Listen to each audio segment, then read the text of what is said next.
Do you want to be a part of history? Come join the Vibe Network as they host their first public investigation at St. Albans Sanatorium. St. Albans Sanatorium is voted the most haunted location in Virginia, located in Radford, Virginia. It has been featured on numerous TV shows. The Vibe Radio Network will be broadcasting live. As an added bonus, Black Mountain Paranormal Society will be on location. Come be a part of the network's first public event on Saturday, April the 2nd at 8 p.m. to 1 a.m. Price of the event is $25, but tickets are limited. Be sure to get yours at stalbans-virginia.com. Are you brave enough to withstand the scares of the sanatorium?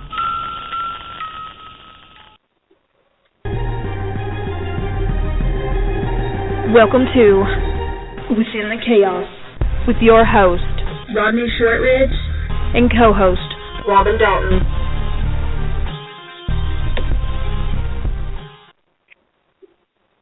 Well, thank you, Holly. From deep within the heart of the Appalachian Mountains, I'd like to welcome everyone and thank you all for listening to Within the Chaos. My name is Rodney Shortridge, and I'll be your host tonight, along with my bouncing co-host, Robin Dalton. Hi, everybody. Tonight, our special guest is Jessica Lynn. Jessica is the president of Your True Gender, and she is a renowned public speaker. Just to give everyone a heads up about this show, it will most likely be sexually explicit and graphic. So for all you parents out there who've got your little youngins up, might be time to put them in the bed. With that said, so Robin, what's happening with you this past week? Well, not a whole lot. You know, my life's so exciting. Just been doing a lot of work on some crafts I've been working on to some of our events. I've really gotten into that here lately. So if anybody has any ideas that would be really cool to sell at some of the events, message me and let me know. I'm always willing to try it. But other than that, I have been sitting my happy ass at home, taking care of kids in a house like I do every single day. Well, I went to the doctor today, and come to find out, I got me a damn sinus infection. I've never had one. But Lord have mercy, past few days, I felt like Mike Tyson just beat the shit out of me. Who diagnosed you about 3 days ago? Well, I'd have to say you did, and Misty, and my mom. There's a bunch of people who's going around going, yep, you got a sinus infection. I'm like, no, I ain't never had one. Well, I've got one now. And they suck, don't they? They suck out the ass. Lord have mercy. I think it came from that flu we had, because I've been having problems with my sinuses ever since I had that flu. I know, ever since we've got done with that Christmas photo shoot. Lord have mercy, if it ain't bronchitis, the flu, the cold, now this. Lord mercy, I think I need to go get my baby shots again. Do you need some booster shots? Yeah, I believe I need to be boosted up big time. I thought we had you vaccinated. I will have to be revaccinated. Well, I believe our special guest for tonight is online. I'm going to click her over and welcome Jessica Lynn to our abode. How you doing, Jessica? I'm so excited. Hi, you guys. How are you guys tonight? Hi, how are you? We're doing wonderful. And thank you for having me on. I think we're going to have a pretty fun time. Oh, yeah. We always try to. We always have a blast. So, Jessica, tell everybody a little bit about yourself. I am 51 years old, and I was born with a birth defect. I knew at 3, 4, 5 years of age that I did not feel comfortable in my own skin.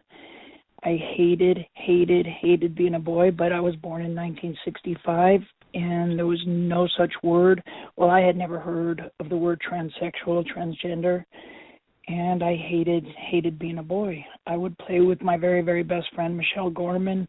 We played dolls, we played dress up, we played tea party, and I would pray to God morning, noon, and night, every single minute of every day. Hey, God, please turn me into a girl. And it never worked. And basically I became an atheist at about 6, 7 years old because God wasn't fixing me, So I went through a torturous life. When I was about 7 years old and I learned the difference between boys and girls, I took a razor blade to my penis and tried to cut it off.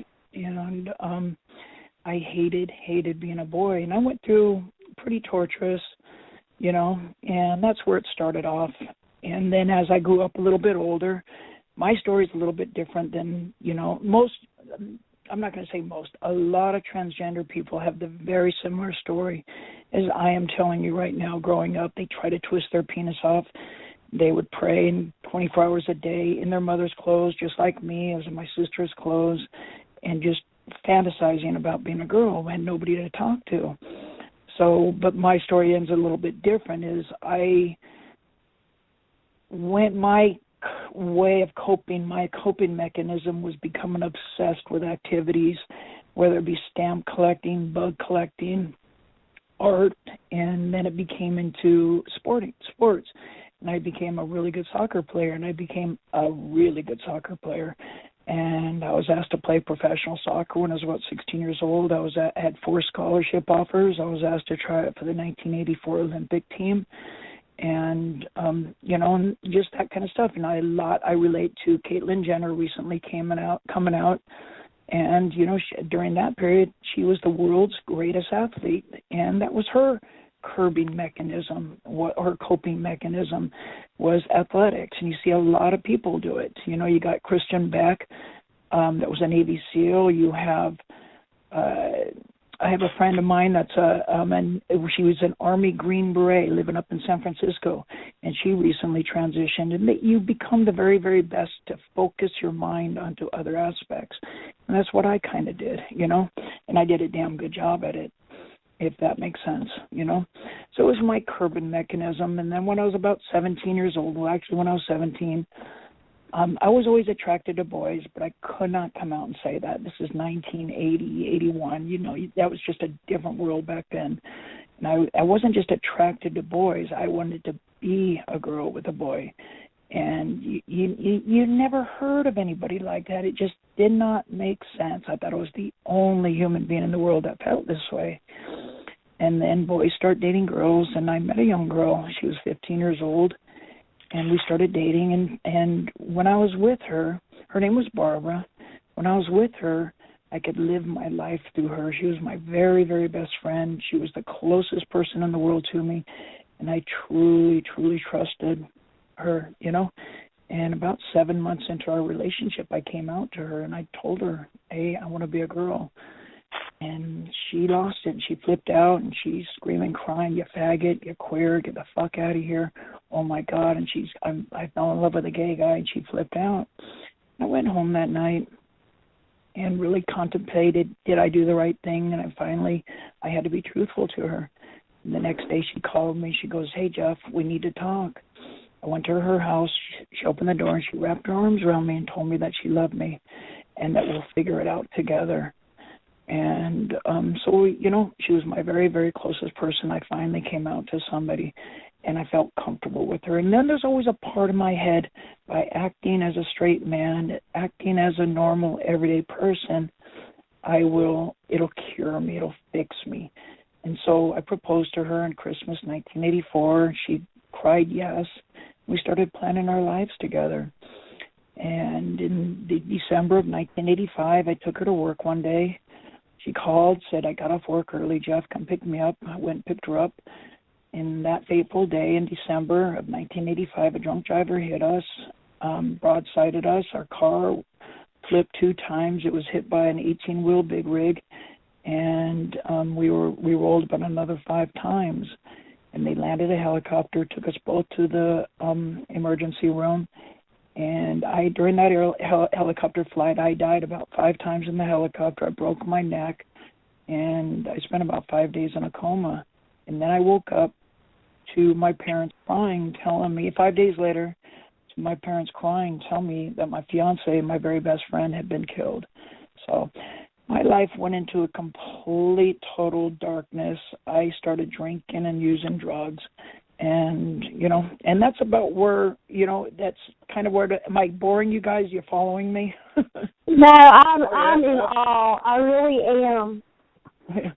So that's the beginning of my life. So what had happened is I turned to alcohol and drugs, and for about a year and a half, and just hit the total shit. I attempted suicide. I hated life. And I finally went up to a trip up to my parents, and I went up there, and my mom and me, we went and took a walk, and we started talking, and she said, and during this moment on the rock in 1987, she came out and she said, both me and your dad know that you want to be a girl. We've known ever since you were a young child. And so it was a very bittersweet moment sitting on this rock. She came out and she told me at this moment that my parents had planned on transitioning me when I was about 5 years old. And they took me to a world-famous psychologist at a guy named John Money at UCLA. And John Money was the world's best at transsexuality. And he told my parents that he's a boy, you raise him as a boy, it's nature. It's nurture, not nature. And you keep him away from girls' things, and it'll cure him, and it'll fix him.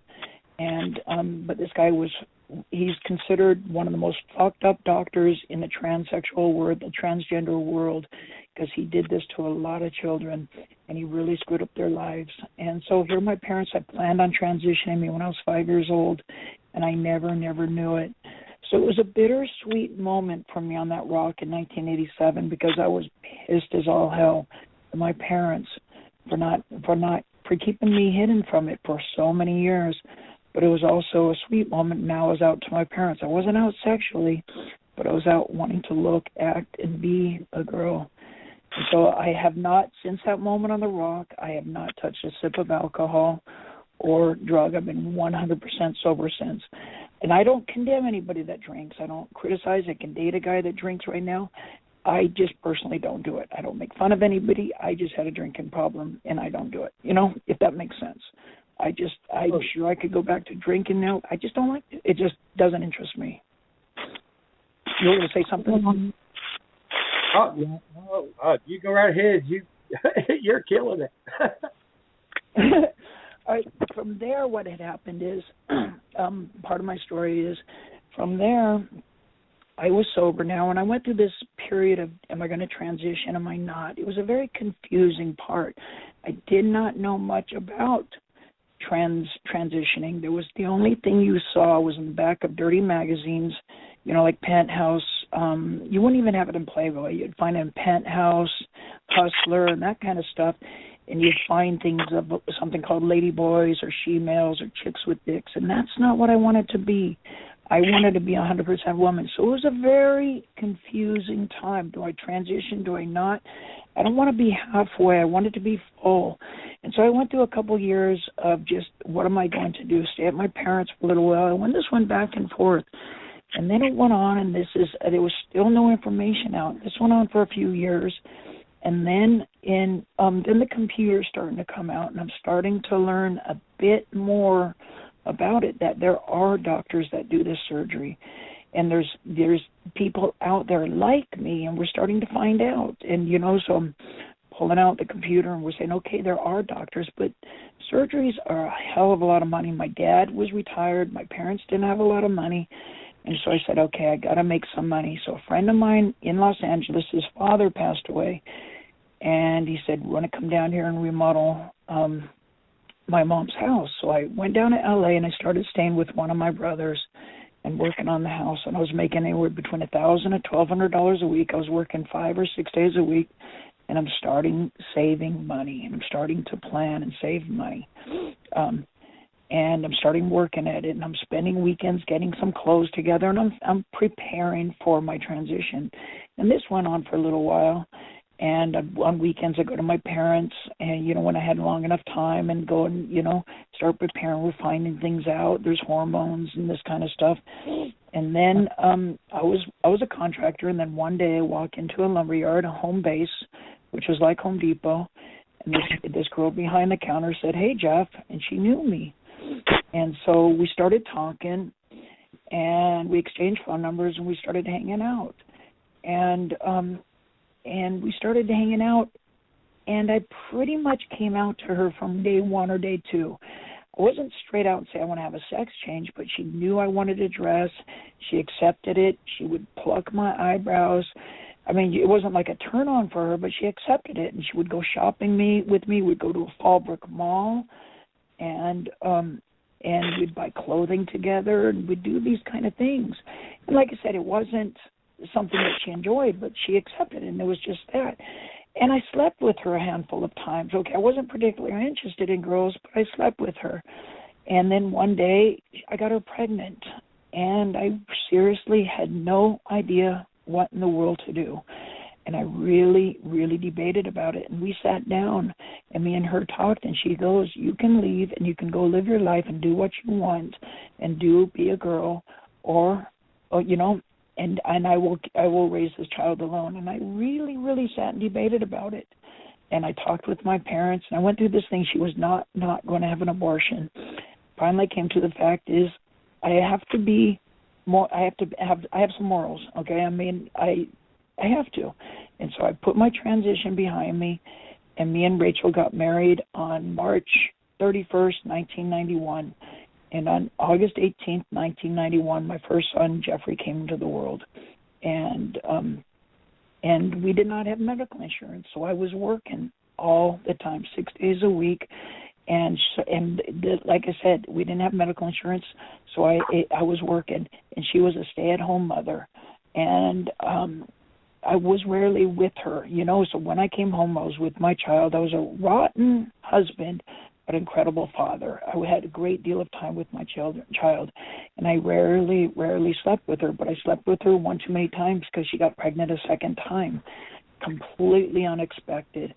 And along came Bradley. When Bradley was born, he was a big child, and he cost quite a bit. She was 7 or 8 months pregnant, and in a massive automobile accident with my son Jeffrey. The car caught fire, and Bradley cost quite a bit more to give birth to, and he came out with both broken collarbones, and he was a big child. And so, again, we didn't have medical insurance, and she was a stay-at-home mother, and I thought that was very, very, very important that my children stay at home with their mother. And so which meant that Jeff was working a lot. The Northridge earthquake happened. We're living in Los Angeles, and we're working pretty much 7 days a week. I mean, I don't like to use that term, but I was never home. And when I was home, I was only with my children. Me and Rachel ended up in different bedrooms. And then finally one day she goes, "You know what? I cannot be with a guy that doesn't want to be with a girl anymore." And she took our kids out and left and filed for divorce, which then gave me, and I knew this was coming, and we weren't getting along, and my wanting to transition was building up, which now gave me a chance to learn a little bit about myself. And so when she moved out of the house, when I had my children every other day. I had them Tuesdays, Thursdays, and Saturdays until Sundays. And I was an incredible father. I'd pick them up from school. They did their homework. We went to Chuck E. Cheese. We went to the park. We played. We read. We had an incredible time. I was a dedicated father. But during my time that I wasn't with them, I was learning a little bit about myself, and I'm dressing as a girl, and I'm going to nightclubs. I'm going to the Queen Mary. I'm going to Peanuts in Los Angeles. I'm meeting guys, and I'm performing on guys, and I'm finding out this is true. This is who I need to be. This is what I need to be. And it was finally coming, being true to myself.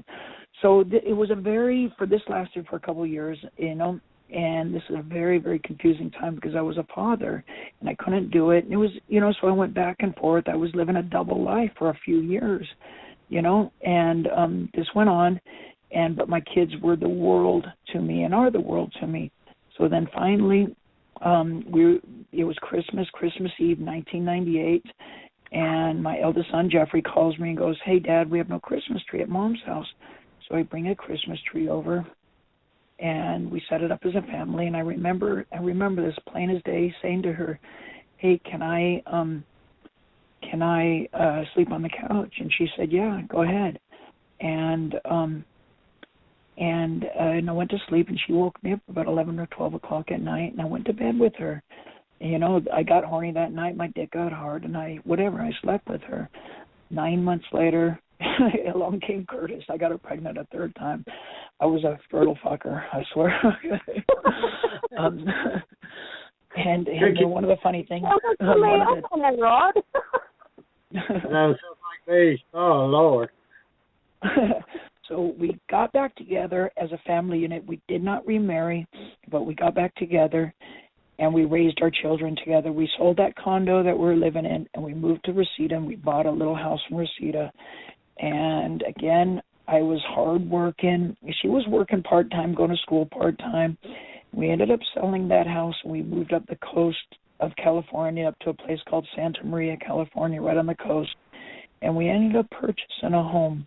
And the day we closed escrow, she called her boss and quit and wanted to go back to work full-time, which meant that Jeff, I had, a big mortgage payment. We had over $2,500 mortgage payment, a couple car payments, insurances, and we're now working, and I was not home a great deal. And when I came home, I was with my kids or on the couch sleeping. And finally, again, one day I come home, she goes, "Fuck you, Jeff. You're a faggot. I don't want to be with you. You don't like girls." And this time she took our youngest and moved out of the house. And I purchased a house out from her. I gave her, I think, either $30,000 or $40,000. I can't remember right now. I think it was $40,000. And I served her with custody papers because you do not split up children. She didn't move locally to me. She moved about 100 miles away from me with our youngest child. And so, I'm very immoral on a lot of things, as I'll sleep with a lot of different guys. But I'm just kidding. But when it comes to my children, there was a huge amount of morals there. And so I filed a custody battle, which started a 3-year legal battle that cost me $65,000. During this 3-year legal battle, she required that the family have a full psychiatric evaluation done on everybody. And during her evaluation, she went into the evaluator's office, a guy in Thousand Oaks, California, and told the evaluator that Jeff is a flaming faggot, that he wants to be with men, and he lives a double life, and he wants to be a woman. And I've known it as soon as we started dating. Okay, so this went on for 3 years, and the judge reads all the evaluations and everything, and it goes in front of him in the court case in Van Nuys in 2007. And he sits up on the bench saying this is one of the toughest cases he has ever decided upon. But in all his years on the bench, he has never, ever seen such an incredible father, and gave me full legal physical custody of all 3 children.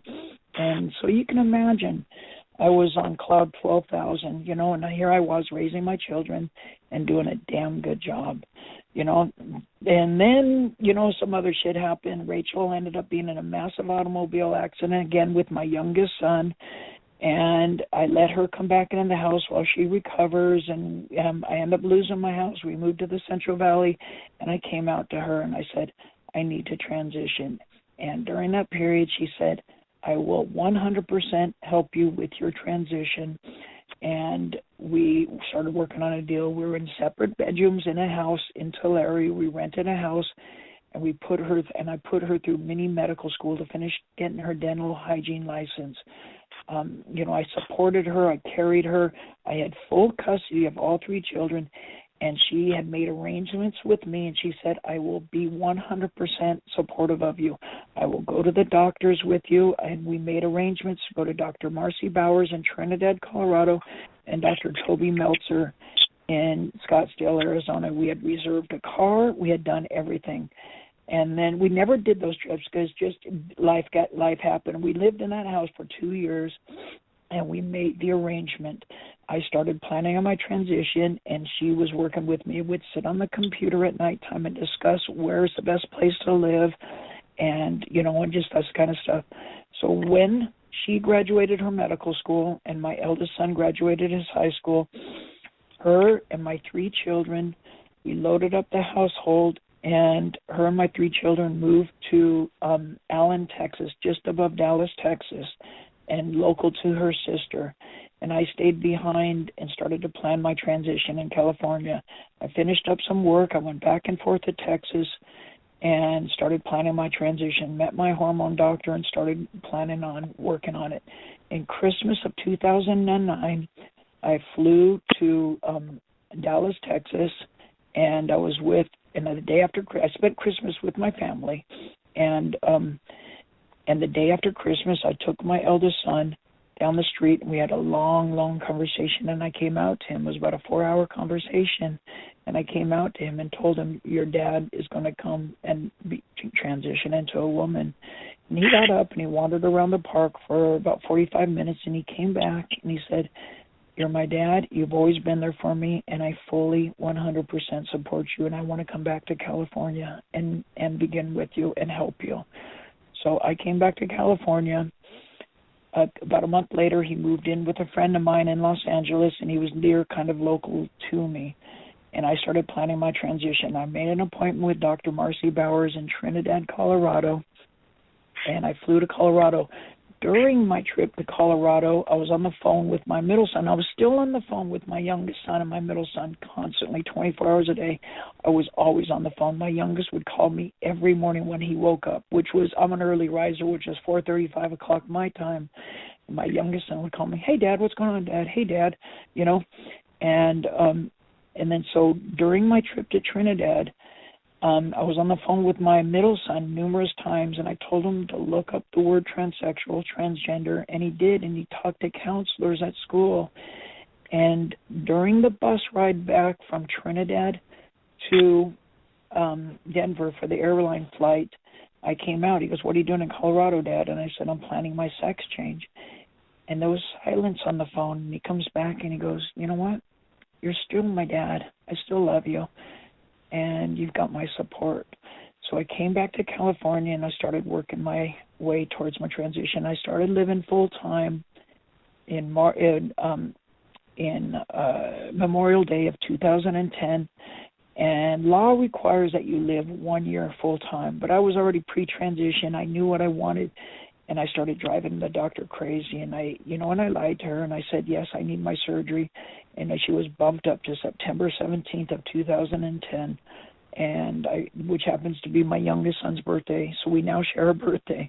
So in September 17th of 2010, I was in Trinidad, Colorado, and Dr. Marcy Bowers, about a 7-hour surgery, turned my penis into my vagina, took off my Adam's apple, it's called a trach shave, and gave me breast implants.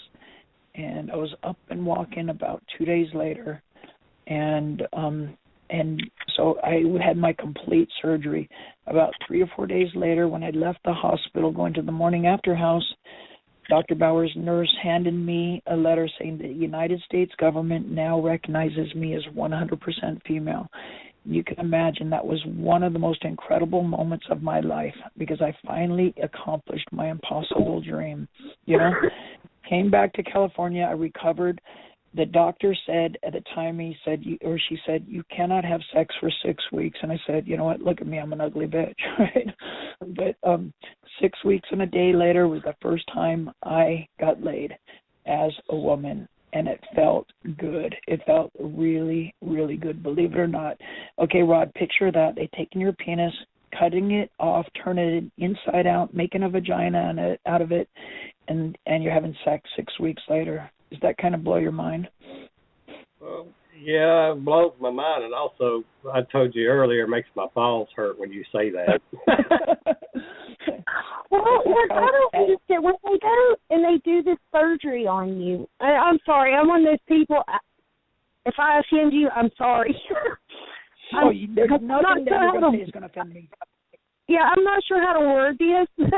Like, when they do the surgery, I know that they, give you your vagina and all that, but what, do they, leave your prostate gland intact? I mean, did they remove that? Prostate is left. The prostate is left there. They don't touch the internal organs.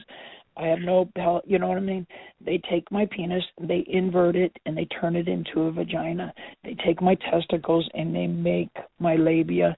They take all the nerves from the head of my penis, and they make my clitoris.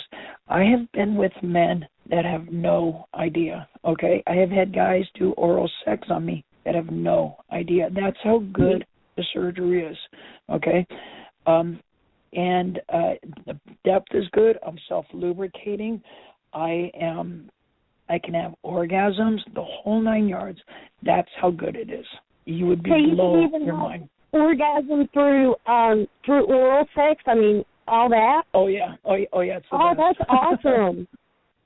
You know what? When I was in Colorado, and one of the nurses in the hospital said to me, she said, "You, believe it or not, have more sensation than her as a natal woman," and that's because, you know, some girls, they feel good on the clitoris, some girls feel good penetration. Very few girls have both ways. I do. Most of us trans girls that have had the surgery feel good both ways. I'm not going to say all. Oh, honey, you. I scored. But I'm also tighter than the average girl, okay? So guys don't last worth a damn. You know what I mean? You know, they're in their 30 seconds. They're going, "Did you feel it?" And it's like, "No, fucker." You know? Okay, I have one more other weird question. So I'll finish up with what. So that happened at 6 weeks. So after my surgery, I came back to California. Me and my eldest son started living together, him and his girlfriend, and we shared a house together, condo in Grover Beach. By now, my middle son is back and forth to California and has met Jessica, and it was really a non-issue. He looks at me, and I remember him walking up the side of the house, and he goes, "You look a little different, Dad," and he gave me a hug, and that was pretty much it. He accepted it. He was good with it. It was a non-issue. My eldest son has been my biggest, hugest supporter. So this went on, and I transitioned. I'm looking a little bit better, more and more. I'm getting, you know, luckier more. I've had a couple boyfriends, and you know, my middle son is back and forth and has met Jessica, and it's really a non-issue. And then now we're at 2012, and I'm saying, okay, it's time we tell my youngest child. I'm on the phone with him constantly. He's saying, "Dad, when do I get to see you? Dad, when do I get to see you? Jeffrey lives with you. Dad, when do I get to see you?" And I contacted their mother, and I said, "Rachel, it's time we tell Curtis." And suddenly, no communication. I left her emails. I texted her. I did everything. And suddenly all communication is cut off. And so I buy an airline ticket, and before I get out there, before I fly out there, I get a letter in the mail, a registered letter saying Rachel is trying to remove all my parental rights from my child because my choice of a lifestyle is dangerous to our child. So I hired an attorney, and I flew to Texas, and we go in front of the judge in this Texas court in Collin County in I think it was October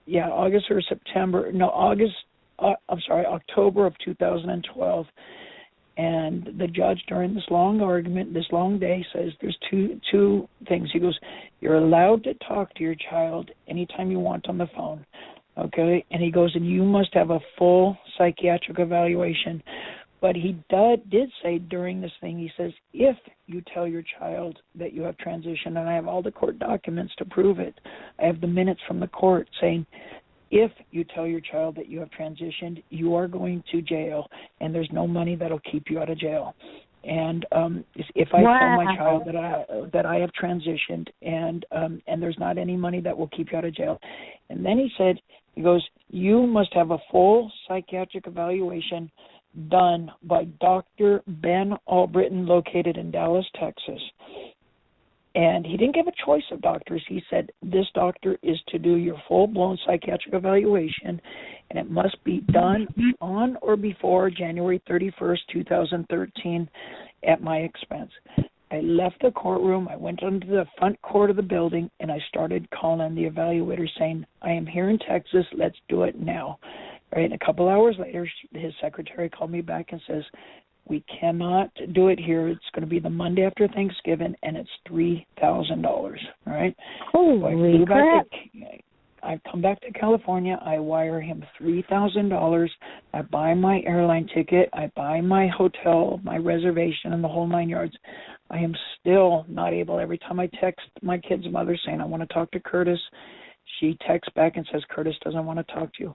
I had to file a contempt of court case against her to go to Texas. I had to go back to Texas and file a contempt of court case. She gets to the court and swears under oath that she was never served contempt of court papers. So the judge says you have until 1 o'clock recess to figure this out. Me and the attorney go to the restaurant while I'm paying him $200 an hour, right, while we're trying to get hold of the process server that served this contempt of court papers. She not only calls, she turns up to the court and says, not only did I serve her papers, I have a police report. They called the police on me. I have a police report saying I served her the papers. So here you had the process server under oath saying I served her, and a police report stating that I served her, and 3 hours earlier she's raising her right arm saying, I swear I was never served. Okay, and the judge goes, never mind, and went on with the case. And I was yelling at my attorney saying, go after her for perjury. And my attorney said, just let it go, Jessica, let it go. The judge knows. And I was irate. I only ever talked to my child maybe 2 or 3 times until he would pick up the phone and says, I can't talk to you, Dad, bye. And so this evaluation went on. I flew. I go back there the Monday after Thanksgiving, and as I arrive back to Texas to do this evaluation, I stop by my attorney's office. My attorney, John, goes, hey, Jessica, today I received a letter from an attorney in New York that read about your case, and he sent me this letter, and he said, do not use this evaluator, Dr. Ben Albritton. He's a right-wing theology professor that's known in the state of Texas to vote against the LGBT population.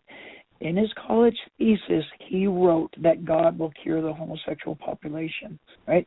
And this is who the judge ordered that was going to tell me that if I ever see my child again, right? My attorney says it's too late. Jessica's here. And, and that she has to do it. So I went in there. My attorney goes, do not talk about the men you've been with. And I said, I will not. I will be truthful. I will be 100% truthful. So I go to downtown Dallas. I go up the skyrise building. I go up the glass elevator. I go into this building, and there's a couple secretaries, and it's a beautiful building. And there's pictures of Jesuses and crosses all over the wall. What's that? Oh, I'm sorry. I was thinking out loud. Go ahead. So there's pictures of Jesuses and crosses all over the wall, and there's Bibles all over the desk. And I am so fucked right now. And I go in there, and I go with my first evaluator, and he starts questioning me. So, Jessica, how many men you been with? So, Jessica, what kind of sex do you have with men? So, Jessica, how old were you the first time you were with a man? So, Jessica, how old were you the first time you ever thought of being a man? 2.5, 3 hours of just intense questioning, and a lot of it was all about my thing with men. And then MMPI did a big, huge, long investigation with Dr. Albritton, and this went on for about 1.5 to 2 days. And then finally, at the end of it, he goes, I need names of 10 to 15 people to do an investigation. I give him as many names as he wants. I give him 15 names, and half of them were couples, and he could start his investigation. And I came back to California, and he starts calling friends of mine and investigating. And then a lot of the questions are, how is Jessica around guys around her children? And, my friends and my, people from my church and the whole 9 yards were like, Jessica's an incredible person. So this went on for, several months. And I'm still not allowed to talk to my child. It's after Christmas, and I want to see my child. And now we're getting to the end of January. And I'm calling my attorney going, where's the evaluation? He's going, leave it alone, Jessica. And I said, no, John, I want to see my kid. This is my own little boy. I'm not allowed to see. I want to see my child. And my attorney's all, leave it alone, Jessica. So I finally said, you know what, fuck you, John. And I called my evaluator's office, and it was on January 29th. And I called, and the secretary's, I said, it has to be done. I paid for it. Where is it? And she's all, I'll get back to you. On January 30th, she called me back, and she goes, Jessica, your evaluation is done. but it took a lot longer than we anticipated. It's a bit more complicated than we thought. It's an extra $1,500. So I was just like, what am I going to do? I rummaged up the money, and on January 31st, I emailed them the other $1,500. And at about 6:30 p.m., my attorney calls me saying, Jessica, I got the evaluation. They emailed it to me. It was a 22-page document, and it's a 22 pages where they interviewed Rachel, they interviewed Jeffrey, they interviewed Bradley, they interviewed her mother, they interviewed her brother, they interviewed all our friends, and they came back and basically said Jessica is the better parent, and I should start reconciliation. I should go to a therapist in Dallas to start reconciliation with my child. So their own expert came back and said I should start seeing my child immediately. Okay, so you can imagine I was fucking elated. I had jumped through every single hoop. I had done everything that they asked. Never spanked my child, never did a damn thing wrong. I had full custody. Here's 2 evaluations that said I'm the better parent, right? And then so the next day my attorney's all, I will contact her attorney and the judge and start seeing when you can make arrangements. So it took about 2.5 weeks for them to make a 5-minute phone call. And I remember the phone call coming in, and my attorney calls me and goes, well, Jessica, it's not that easy. They are fighting their own evaluation. I said, how, John, how? He goes, in the state of Texas, they have the right to. In the long story short, he basically said it's going to cost you about $100,000 to ever speak to your child again, okay? I had done everything. I had not done anything wrong. I jumped through every hoop that they asked. And he said it's going to cost you about another $100,000. They're going to start throwing all these things at you. So I fired him. I could not find an attorney, and I didn't have the money. It was everybody wanted $10,000 to $20,000, and I had no more money. Nobody would jump in. The ACLU couldn't do anything. Lambda Legal, Transgender Law Center, nobody could do a damn thing. And I finally, a friend of mine that was her daughter was an attorney for the ACLU, said, go and ask for a final court date. And so I did, and I asked for a final court date. And I got it, and me and my son, my eldest son, flew to Texas, and we went and represented ourselves in June of 2013. We went in front of the judge, and we said, I am not a bad parent. Your own evaluator said I am the better parent. And the judge would not let one word of this evaluation into the courtroom, okay? My child's mother gets on the stand and says, I never knew that Jeff wanted to transition into a woman.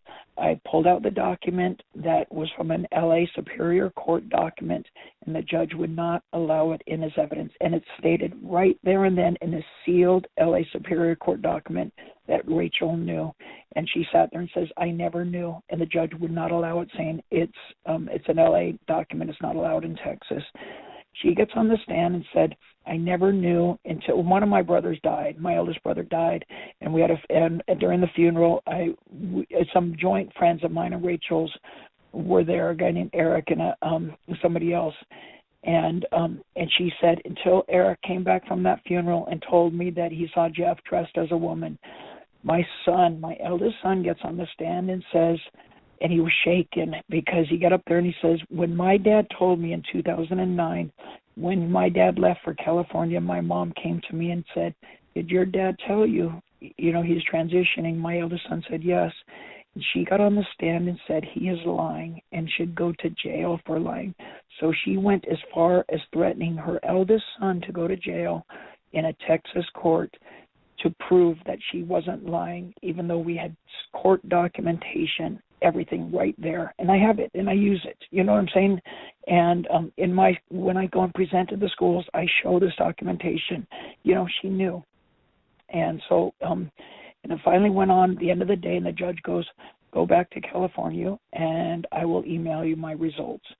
And I just begged him. I said, look, we flew here one way. Me and Jeffrey have not done anything wrong.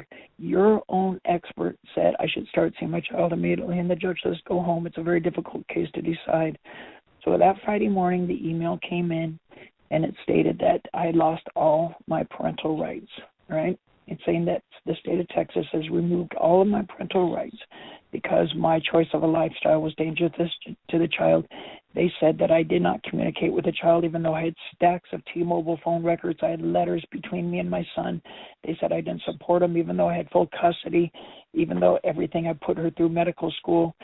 They would not allow anything. So that came in on a Friday. And so I said, now I can file an appeal. Now the ACLU, Lambda Legal Transgender Law Center, will jump in.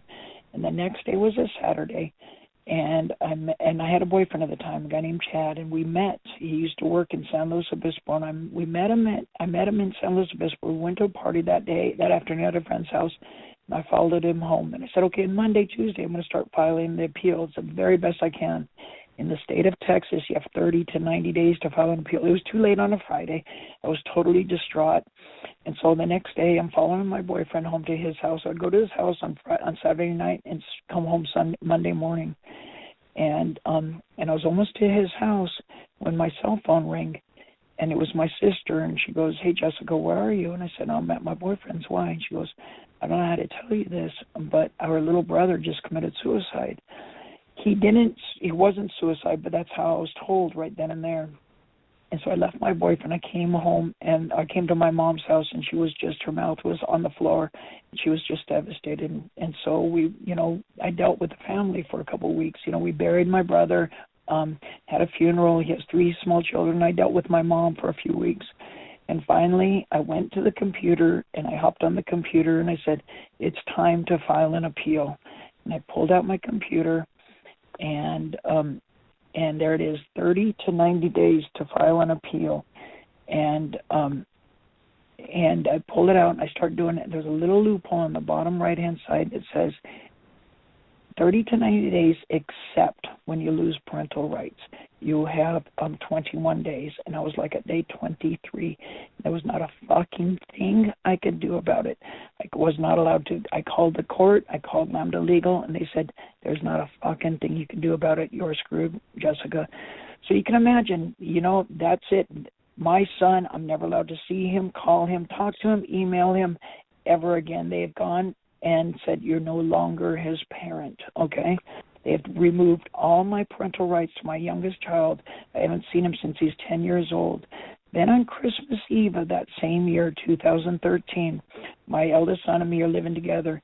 He goes down to San Diego with his girlfriend, and I open up the mailbox, and there's a yellow envelope, and they mailed it. It's dated December 21st. All right, the letter is dated December 20th, and the envelope is dated December 21st. And I open it up, and they mailed it from Texas to California. And in the inside, it says that here is a copy of your records, that they sent it to me so I would receive it on Christmas Eve, a copy of your termination papers. And they went a little bit farther. They went and had my name removed off my youngest boy's birth certificate. And it was signed and stamped September 10th from the judge, but they waited till Christmas Eve just to stick the fucking knife a little bit deeper, just to say you are no longer this child's parent. You're never allowed to call him, talk to him, email him. And so you can imagine the Department of Justice investigated this case and came back and said there was a huge amount of discrimination. And they referred it over to a judge in Houston, Texas, that said the exact same thing. That they said it would take you years and years in Superior Court. And you cannot afford it, Jessica. You do not have the money. And they told me, go out there and get your story out there. So that's what I do. And I probably took up all the time for any questions. Oh, okay. Wow. What I'd like to do is maybe in the future get you on for a 2-hour special, because your story, Yeah. I mean, it needs to be told. People need to be educated and guided, and it's just something that you can't tell within an hour. I mean, that's just I appreciate you getting it out as quick as you can, but I do feel like there's a lot more you need. You want to get off your chest, and I want to hear. Yeah. Yeah.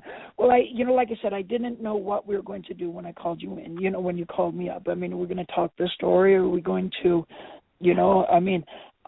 part of my thing is I do this. I mean, tomorrow night I fly on Saturday morning, I fly to Massachusetts. I'm at University of Massachusetts, Lowell on Monday. Tuesday, I'm at North Carolina, Wilmington.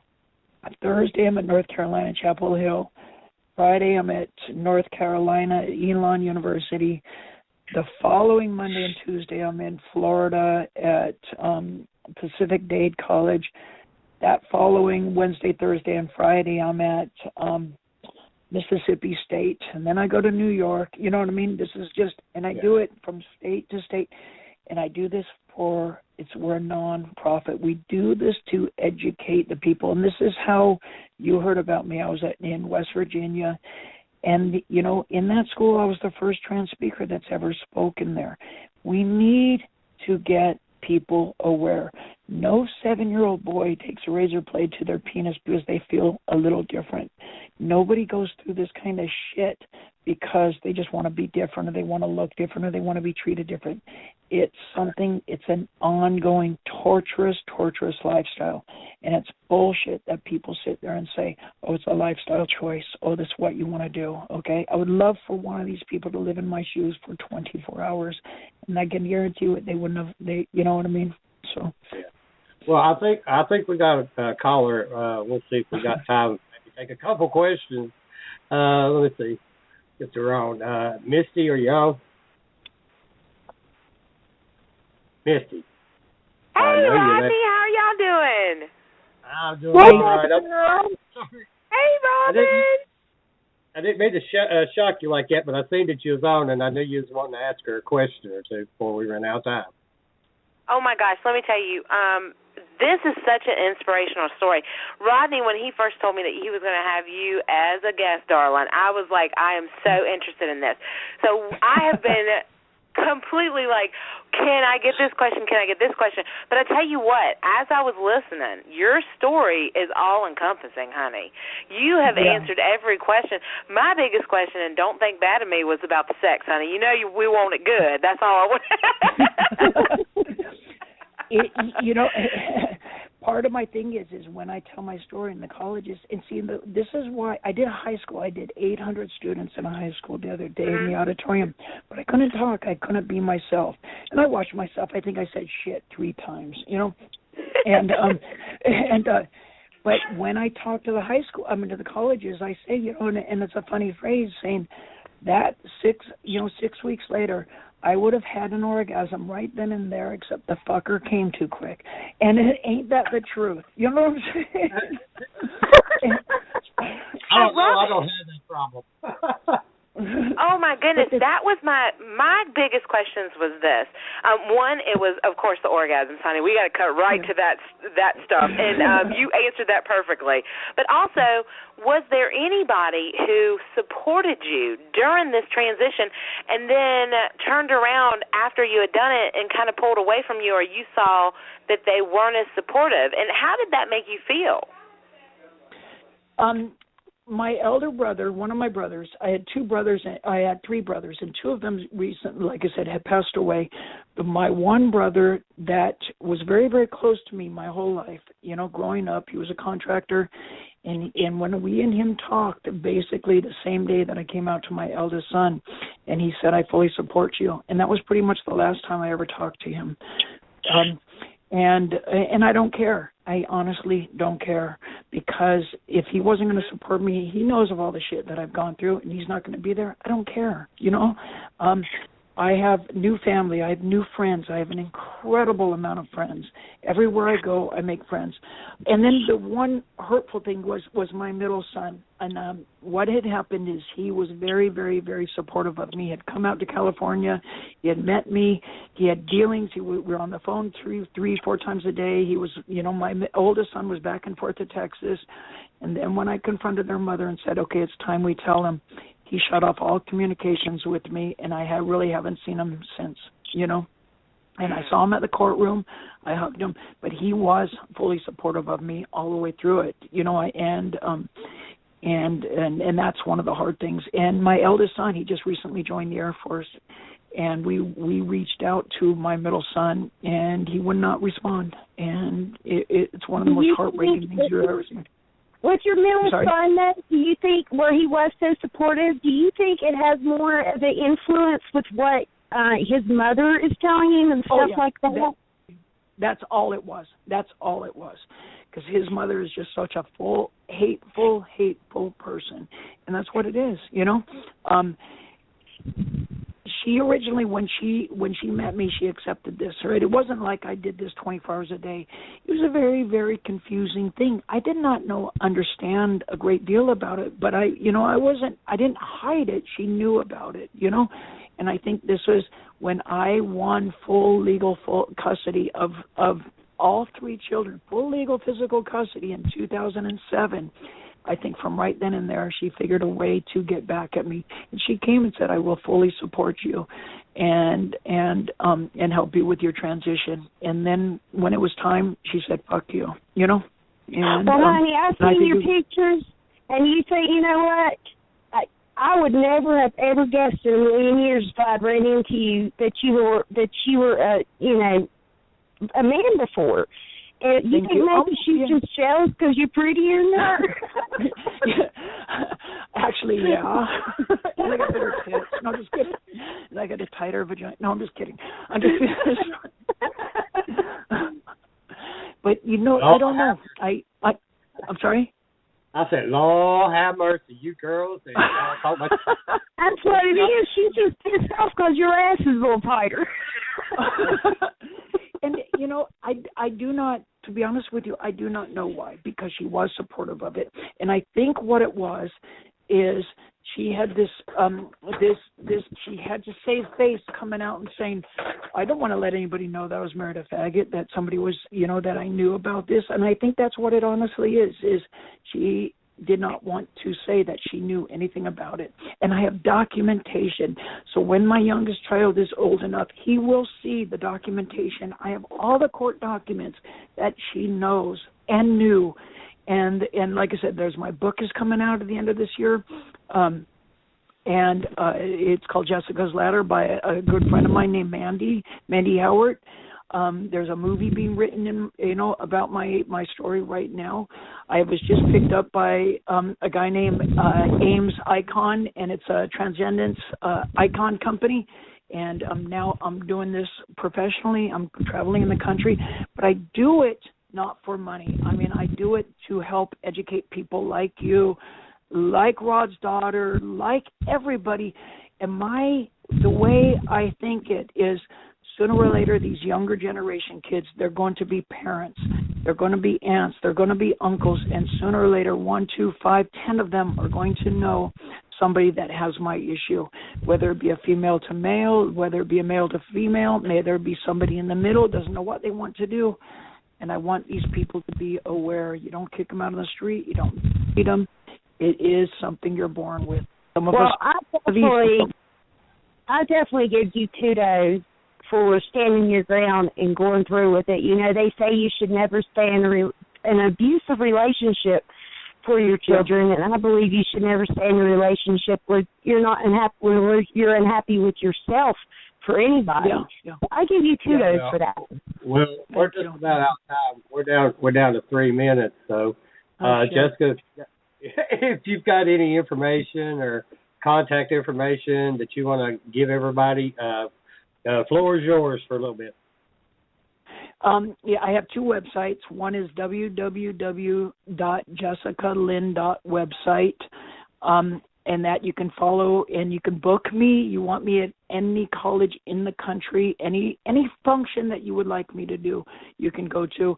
I also have my other website is my organization that I'm the president of. Me and my friend Peggy put together, and it's called Your True Gender. You can go to yourtruegender.org. We are a non-profit. We live off of donations. If you guys want to donate $5, $10, $15, $100, feel free to go onto my website and donate if you want to keep this going. All it is I have put everything on the table for this. I want to educate the world about these issues, and I will speak and I will stand on a soapbox in front of a street corner if it means educating. I have hopped on a plane and flown to Delaware and back to go speak to a classroom full of students. If it helps one person, it helps one person, if that makes sense to you, you know? Yeah. And anytime you want me back, I will be back on your radio. And I'm so sorry that we didn't have more time. I'll stay on for another hour if you like. That'd be awesome. If we had another hour, but we don't. But I do appreciate you on the show. I'll talk to the network and see if they'll let us do a 2-hour show with you in the future, and that way we'll get more information and more about your life out. Okay, so, thank you. I really, really, really appreciate it. And I'm sorry. Yeah, I hope I didn't screw it up by taking up too much time. Oh no, you did wonderful. He did great. Yeah, I wish all guests was able to talk that much. You have to say, well, shut the fuck you up. You definitely touched my heart. Good. Thank you guys. I really appreciate it. And I look forward to hearing back from you guys. Thank you. Okay. Thank you so much. All right. Bye. Well, that's it for us tonight. I want to thank the beautiful Jessica Lynn for coming on the show, and to thank everyone that took the time to listen and take part in our show.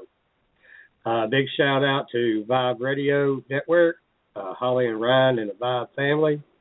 Also to the first responders and our men and women in the armed services, thank you for your service. Our guest for next week, Thursday night, March 3rd, will be actor, director, and writer Eddie Frankie. So turn in the next week to another exciting show starting at 10 Eastern Standard Time. Until then, be safe and everyone have a good night. Night, y'all.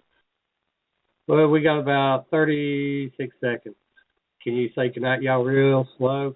Good night, y'all. Good night, y'all. Remember, tune in also at blackdiamondts.org to see what Black Diamond's up to. There again. I thank everybody that listened, and I hope everybody learned something because I learned quite a bit tonight. Yeah. Everybody, till next week. Night. Bye. Bye. And now, insurance-minded speeches from Geico. It's a common expression, don't look a gift horse in the mouth. However, what if the horse's mouth is filled with useful insurance tools? This is the exact case with the Geico app. Yes, the app is free and therefore a gift horse. However, look inside the app and behold, emergency roadside assistance, digital ID cards, bill pay. Get the Geico app. Look it in the mouth. Get amazing services. Thank you.